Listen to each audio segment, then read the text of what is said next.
Since Fallout's inception, there have been two main antagonists that have followed us everywhere we go. Stories of their experiments rain out across the wasteland, and the result of their experiences try and kill us wherever we go. Those being the companies of Vault-Tec and West-Tec, who would go on to create testing centers and labs all over the land, creating things such as the FEV virus, leading to the spread of super mutants and ghouls who have been majorly exposed to radiation, mainly thanks to experiments such as the one in Vault 12, where Vault-Tec would leave the doors open to see what the effects would be. Over in Boston, however, other scientific facilities would be shown to be grand in scale and would serve a purpose in the future of mankind with such things as the CIT. However, in what would have been Fallout 3, codenamed Van Buren, there was to be one massive scientific facility that would be the main hub for aid and military research and would aid the political landscape and shape the future of America's war against China. This place would be named as the Boulder Dome and would have been one of the most significant locations within Van Buren if it was to be released. But what was the Boulder Dome's purpose? What did it do before the Great War? How did it affect the world around it? And where would it be now if Van Buren had been released? Well, in today's video, we will be exploring the cancelled location of the Boulder Dome, its faction that lived there, and how it affected the world around it. But before we begin, just know that all of this information is from pitch and planning documents that aren't fully finalized and doesn't have a clear timeline. So most of this is trying to piece it all together into a backstory that makes sense. So hopefully this is all coherent. But for now, this is the lost secret lab from the cancelled Fallout game Van Buren. This is the scientific research facility known as the Boulder Dome.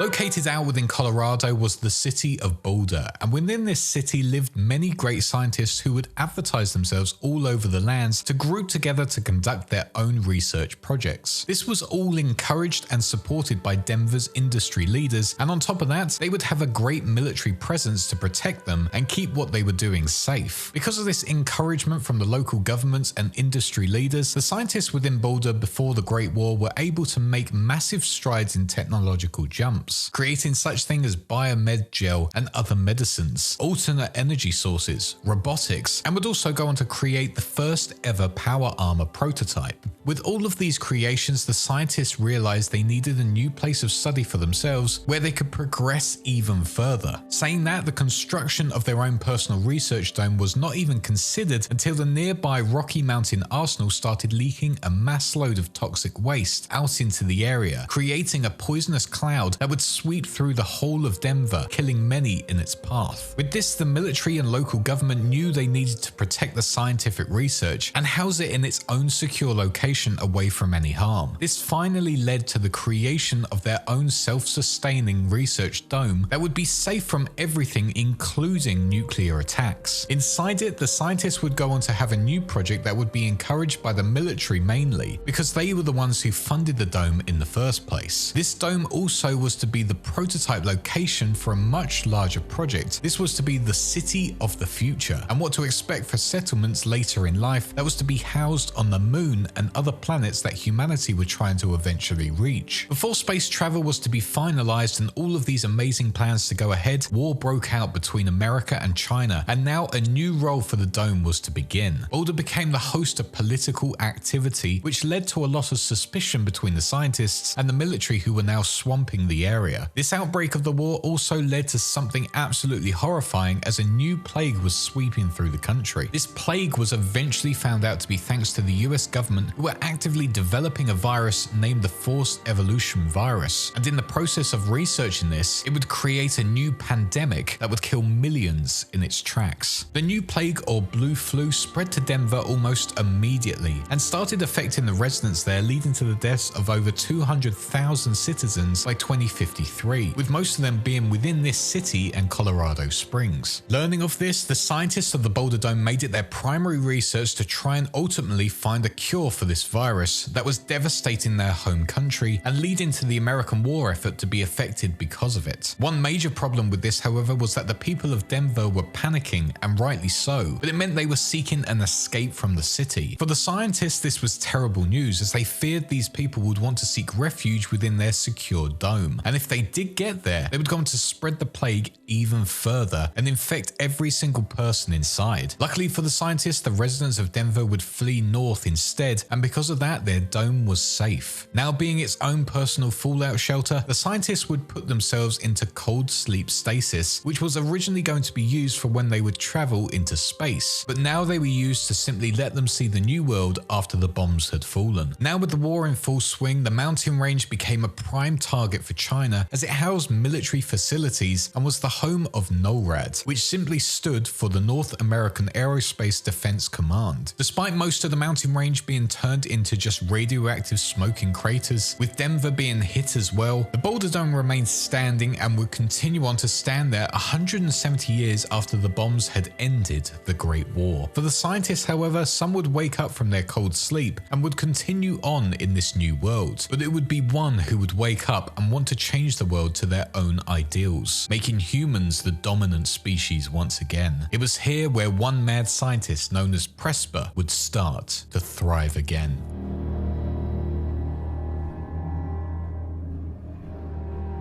Whilst out on his survey missions, an NCR scientist named Goddard, along with his military escorts, would go on to locate old world power facilities and try to power them back up for the NCR's own use. Presper, who was watching these travels, would go on to look in depth at the reports Goddard was making and would send him out on a new investigation, one that Presper would follow up, and that was investigating the location of the Boulder Dome to see if it was still functional and what was housed within it. Getting to it, Presper and his small team of soldiers would find that it was in need of major repair, but with it still housed its phenomenal equipment, including its many labs and its fully functional ZAX unit. Now setting up here, Presper would invite and bring in many new scientists and students to start working within the Boulder Dome, where he would make his plans to remake civilization and start a new era of mankind. Despite bringing in tons of new scientists and students, anyone who objected to Presper's ways and ideas would be put to one side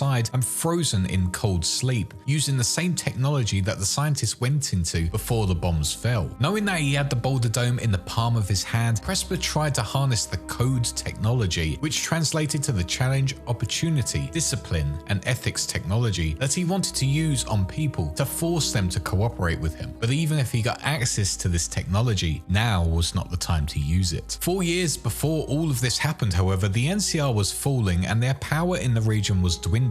With this, Presper would send out a team of scientists and grad students to try and help the NCR further. On this expedition, an NCR scientist named Agnes would accompany a diplomat from the scientific community to the government, allowing Agnes to have diplomatic immunity on her travels. The two would go on to travel to the iconic Hoover Dam, but 2 days after they set off on their travels, the NCR Congress building would go on to be completely destroyed, which was rumored to be thanks to the NCR's conflict with the Brotherhood of Steel. This destruction of the NCR Congress building meant that travel became far more hostile and forced those who wanted to travel to take more out-of-the-way routes that were much safer. Luckily, Agnes was eventually able to reach the Hoover Dam a year later and would run into the other NCR scientist named Goddard, who was once her loyal colleague. Meeting back up, these two would seek the assistance of a trucker known as Eddie Galensky, who owned an armored vehicle, and with his help would all head back to the Boulder Dome where Presper was housed. Traveling within a big pack of scientists and family members, this convoy would reach the Boulder Dome and would enter using the passcodes provided to them by Presper. However, Presper had other plans for this new convoy of individuals who had entered his facilities. Welcoming them in, he would inject all of the scientists and grad students with a form of the new plague and force them to quarantine themselves from Goddard, his soldiers, and the trucker family he was with. 2 months passed for the infected scientists, and it seemed like nothing had changed for them. They were stuck with this infection and had to now live the rest rest of their time within protective suits if they were to engage in conversation with anyone else from the dome. But what were Presper's true intentions within the dome and infecting people? Well, this was all part of his grand plan that was labeled as his new human civilization. This new civilization of Presper came about during his time within President Tandy's NCR, where he would go on to notice how much power the caravan houses held on the land. Presper spent years trying to get used to this new way of living, but eventually he would hit a breaking point and he would try and find a way of ridding the world from chaos and the human condition. And there was one thing that could do it. That was the new plague, which he would discover within the dome. Now located within the Boulder Dome, with everything at his disposal, Presper was able to research the new plague, or how it was codenamed Limit 115, as all of its history was still documented within the facility. After weeks, if not months, looking into the new plague, Presper would realize its true potential, and this was the answer to all of his problems. But there was also another discovery. He would go on to realize that there was another way to cleanse the planet, and that was through the use of the AI Odysseus and a ballistic satellite known as Bomb 001, which Presper could use to set up for himself and use to bomb the planet with nuclear weapons and clear it from all the filth that were living on the surface. Setting up a new sort of cult with Presper's loyal students and scientists, he and his followers would go on to release the new virus all over the remote areas near Boulder and Denver. This action would go on to trigger the quarantine prison to take action and start up Odysseus, but for now, not on a global scale, as it was much too small. Instead, Odysseus would track down all of those who had been infected and would arrest them and bring them back to the quarantine prison, which would fill it up almost immediately. This was step one of the plan by Presper. Next, he was to infect himself as well as Coleridge, his right-hand man, and a group of loyal scientists and soldiers so they could be taken to the prison themselves. When they were in there, they would then send in uninfected soldiers to raid the prison, triggering a prison breach, which would alert Odysseus and would start a countdown for a missile launch of Bomb 001, whilst it searched for the escaped prisoners. If 90% of the prisoners were recovered by Odysseus, the nuclear bombs would then be launched to cleanse the area they infected during their escape. This was all Presper's plan. The 10% that didn't need to be recovered by Odysseus were him and his loyal infected scientists and soldiers. And to hide from Odysseus, they would travel back to the Boulder Dome and wait out what they hoped would be the second nuclear holocaust, which would, in Presper's eyes, cleanse the world from all its evil and chaos and allow the world to be filled once again with pure blood humans. The only issue for Presper was, by the time he had gotten back to the Boulder Dome, he expected that he would be in full control of Bomb 001 and can control what it does by his own command. However, he was not in full control by this point, and this frustrated Presper as it was taking far too long. But he was adamant that he would be able to figure it out, as he was sure that he was far smarter than the idiots that originally programmed the launch computers on Bomb 001 in the first place. This claim, however, wasn't exactly accurate, as months would pass with Presper still not being able to figure out how he could break into its systems.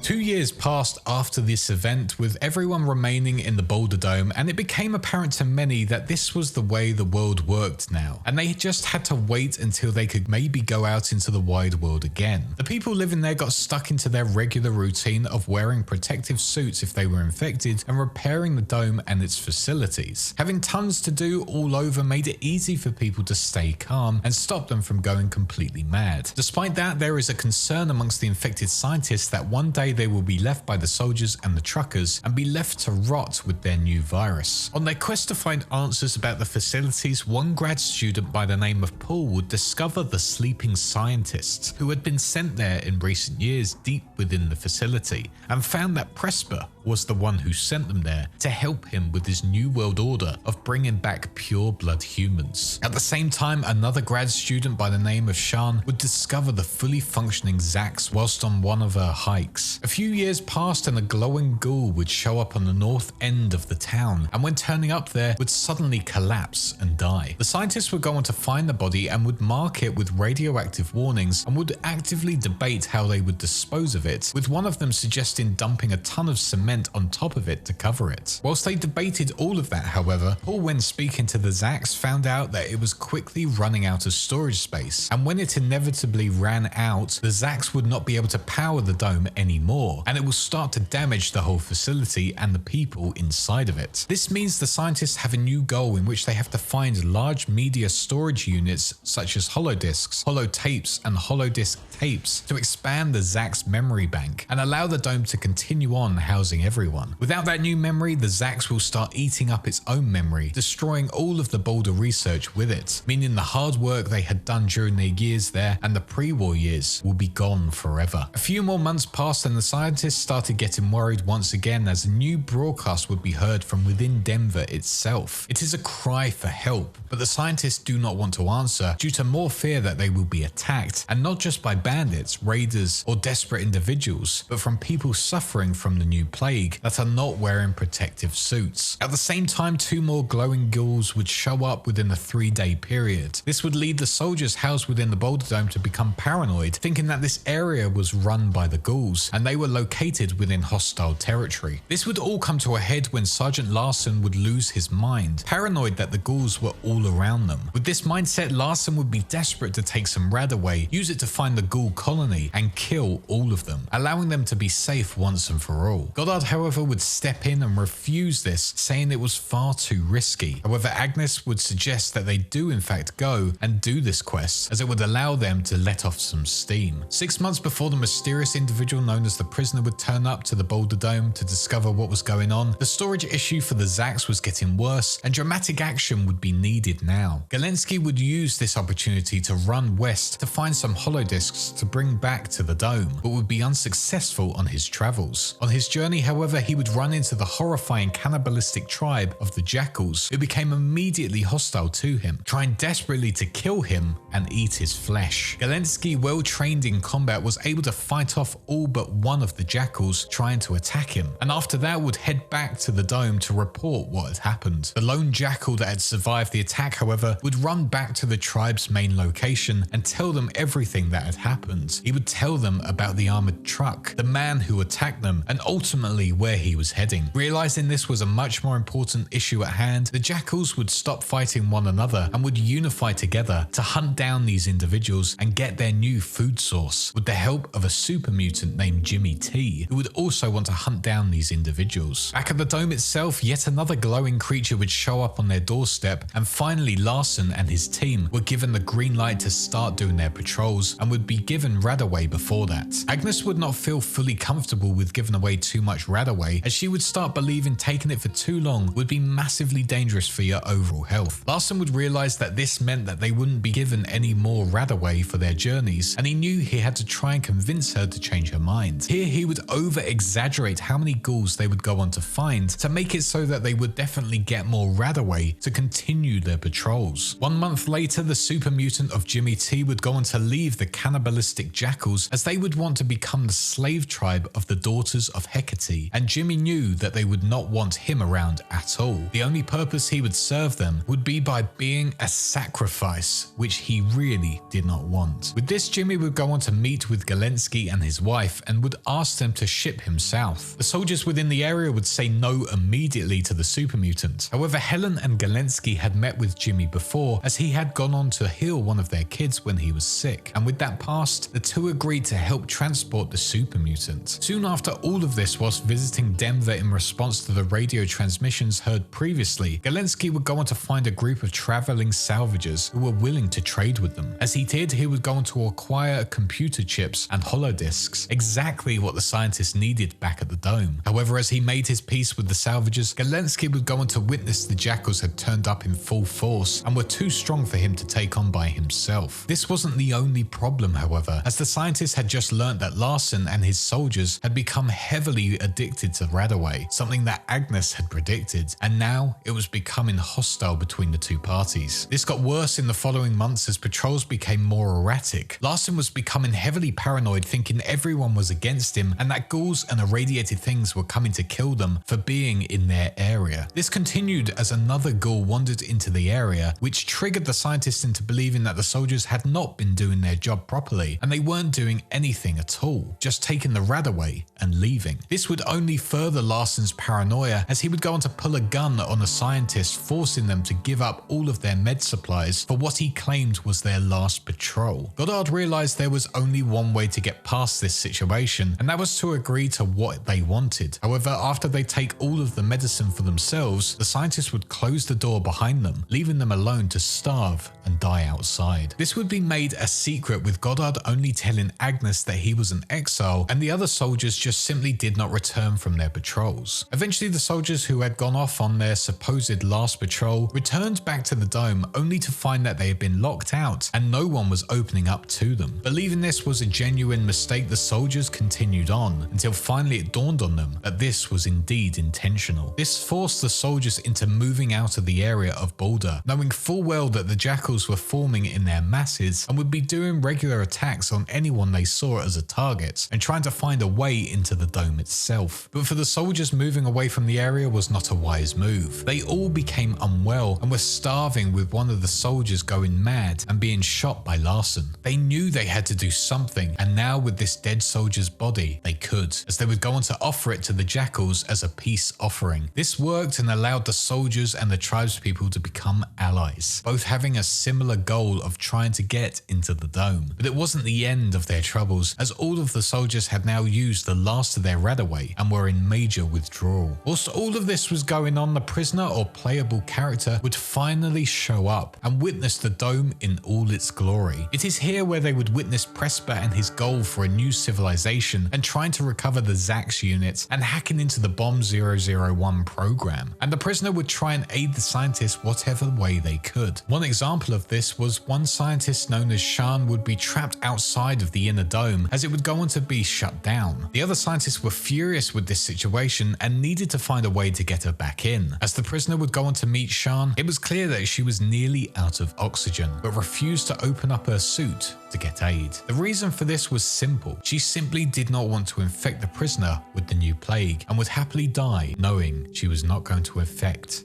anyone else.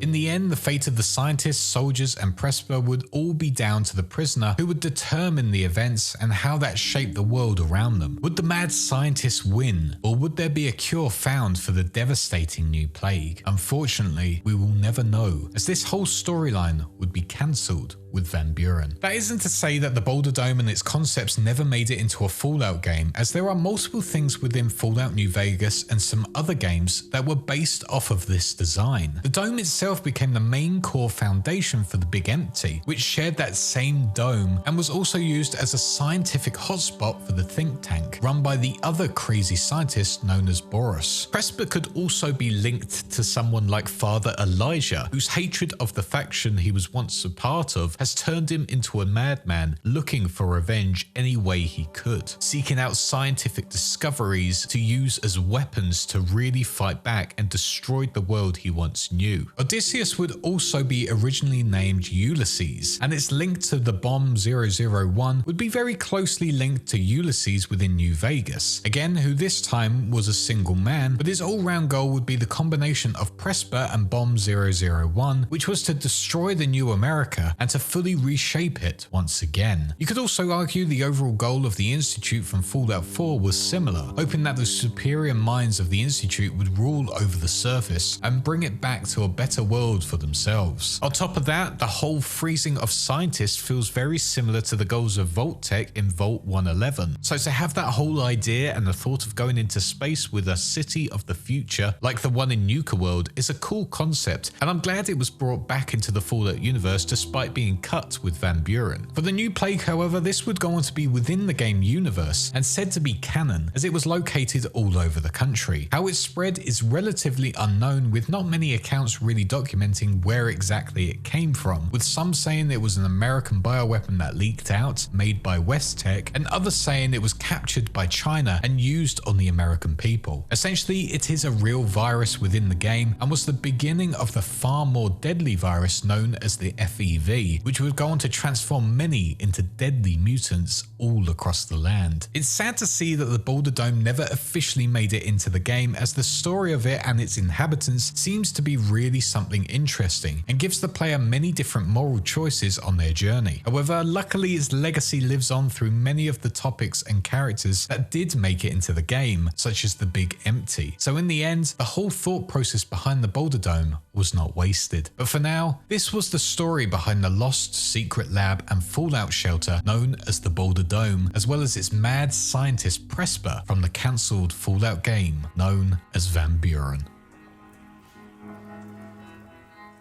I want to say a massive thank you for watching this video, and a huge thank you to my patrons as well for allowing me to make these videos on a regular basis, including my small fishes, my big fishes, Christopher, Last Persona User, Arto Krem, Greg, and Anthony, my YouTube channel Wise Ones, Fiery Italian, Ico the Wolf, Sith Lord 906, and Video Game Player 75, my Sharks Wow Such Gaming, Jason X117, Breadbeard, and Rondacy, and my Megalodons, Sinus, Hazy Thoughts, and Chernobyl Stalker. But that is all for now. Thank you for watching again, and if you want more lore videos, check out my playlists in the descriptions below. Use my G Fuel link and code WISEFISHYT for up to 30% off of your orders, and please do like, comment, and subscribe to help get these videos out there. And with all of that said, I shall see you all in the next one. Cheers.